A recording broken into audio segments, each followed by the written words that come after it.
News. There has been a verdict in the El Chapo trial, just right here in New York City. Just came into our newsroom just moments ago. Let's get straight to CBS News legal analyst Rikki Kleiman. She is joining me to talk about this. So, Rikki, we have been tracking this trial from the very beginning every day. We've had you or Paul Batista here to talk about it. Now we know a verdict has been reached. I was talking to Paul earlier, and he thought there was probably still a couple more days to go. What's your take on this shocking news? I think that today really was the day. I know when I left you yesterday, I mentioned that it could be late yesterday or today.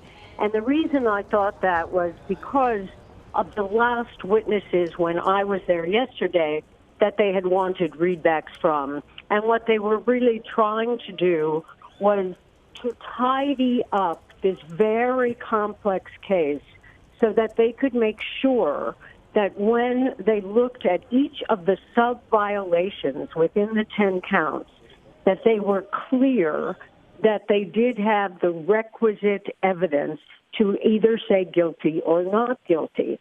So it figured, of course, that today would be the snow day, that today would be the final day. But this is a jury, no matter what they decide, whether guilty or not guilty, or in some cases they may have violations that are proven or not proven, which are sub-violations to account, but they still must be unanimous. It's still proof beyond a reasonable doubt for proven. If you don't have proof beyond a reasonable doubt, you must vote not proven. And one of the things that happened in this case, which is why these deliberations have gone into a second week, is that these jurors, it seems to me, have been very, very careful. I know that there's speculation that there may be dissent amongst the ranks, and I know that there is speculation that they might have come back with a mistrial. But I just did not see how a mistrial was possible on these counts, at least not as to all of them. You know, Rikki, we have been, as I pointed out earlier before we came to you, we've been covering the trial of El Chapo in all of its details over the past 11 weeks. And I just want to share with our viewers as we await to know exactly what this verdict is, some of the things that we learned in covering this trial over the course of this 11 weeks. For example, early on, we learned just how endemic corruption in Mexico is. There were all sorts of allegations and accusations that were made in that courthouse about the level of corruption that exists in the Mexican government, including the presidency. Well, when you get to the level of the presidency, back to the allegation about the former president taking a bribe of $1 million, remember there's only one witness who alleged that. Certainly that witness may or may not have been believed. President Nieto denies that. But regardless, if you get to the level of the president, the Sinaloa drug cartel could not have existed, could not have been profitable to the level of billions, with a B, billions of dollars, without the cooperation of law enforcement in Mexico.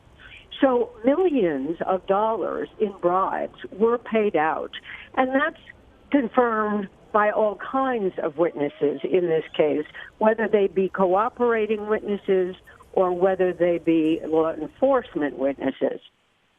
Here's something else we learned during the trial. We learned that many of these drug criminals, these drug lords, have a lot of plastic surgery. We spent a good portion of the time talking about El Chapo's Colombian cocaine supplier, the guy known as Chupeta. Remember, he was the one. Oh, lollipop. Yeah, exactly. He was the one that was practically unrecognizable because of the number of operations he had undergone that had altered basically his entire face, his jawbone, his ears, his mouth, his nose. Well, not only unrecognizable, Vlad, but actually freaky. When you see the pictures of the before and after that were widely publicized, that what you really find in that situation is that someone really became lizard-like, as he was described.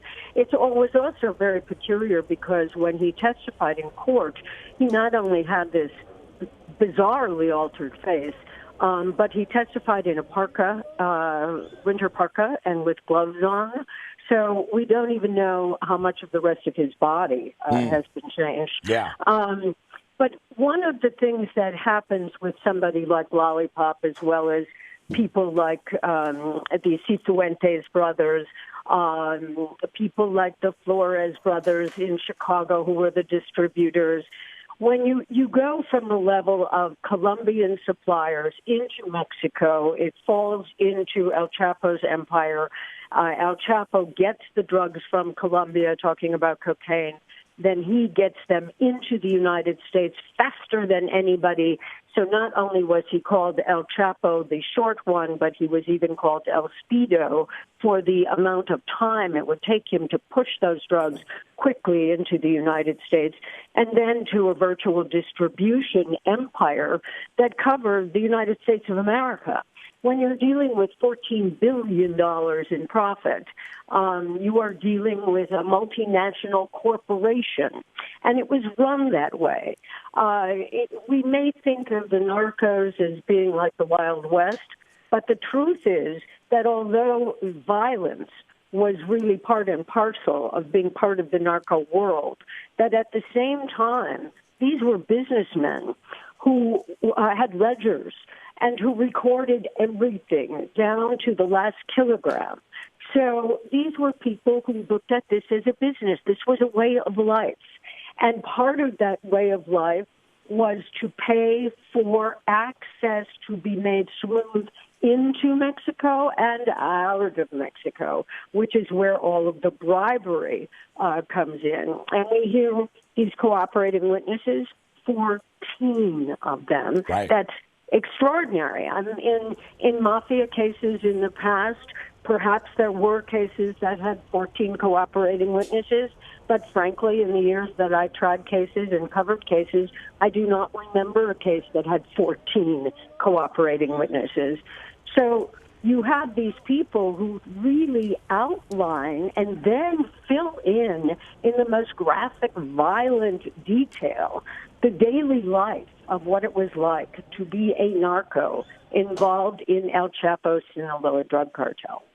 You know, it's such a